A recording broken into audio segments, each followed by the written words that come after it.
Çünki diqqətli olmaq lazımdır. Bəzən biz İrandan, Ayətullahdan, alimlərimizdən, Ayətullah Xamneydən, Sistani ağadan danışanda bəziləri ağız-büzün bunun əri ki, nə deyir axı siz başqa ölkənin bir dənə aliminə, yaxud da ki, vətəndaşına şəxsiyyət pərəstlik edirsiniz? Xeyr. Əvvəldə bunu deyim, qardaşlar, bizim hansısa bir alimə, müctehidə, Ayətullaha bağlılığımız mənəvi bağlılığıdır. Bu kör-körana deyil, bəsirətsiz deyil, şəxsiyyət pərəstlik deyil. Niyə?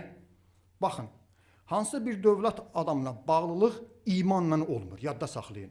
İman sərhəd tanımır. Düzdür ya yox?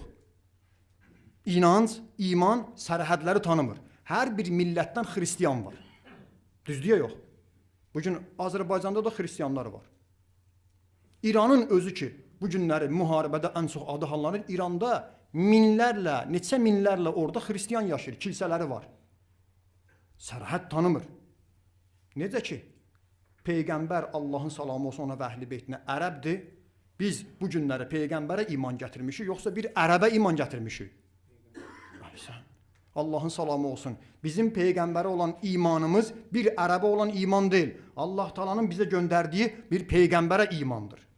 Bu iman məsələsi də dövlət sərhədlərinə ölçülmür. Bu, böyük bir məsələdir.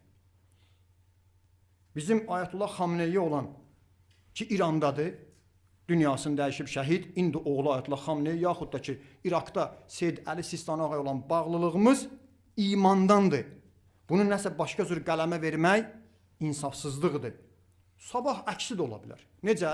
Baxın, sabah ola bilər, inşallah bir gün gəlsin, bizim Azərbaycandan şükür Allaha, Qumda, Məşəddə, Nəcəfdə tələbələr var, oxuyurlar inşallah. Hansısa bir Azərbaycanlı tələbə qardaşımız oxudu, oldu müştehid. Gəldi Bakıda, Gəncədə, Lənkəranda sakin oldu. Oldu Azərbaycanlı Ayətullah Lənkərani, Ayətullah Batkubeyi, Ayətullah Gəncəvi. İranda olan bir müsəlman, həmin o Azərbaycanda yaşayan bizim o tələbə qardaş ki var, Ayətullah müştehiddir, ona təqlid eləyər. İndi nə deyək? O İraqlı İranlı, Azərbaycanlı Ayətullaha təqlid eləyəndə Azərbaycana işləyir. Bu belə də ola bilər. Əksi də ola bilər. Bu günləri Azərbaycanda Qafqaz Müsəlmanları İdarəsi var, eşitmişsiniz. Adı nədir? Qafqaz Müsəlmanları İdarəsi. Oxuyursunuz onun ayinnaməsin.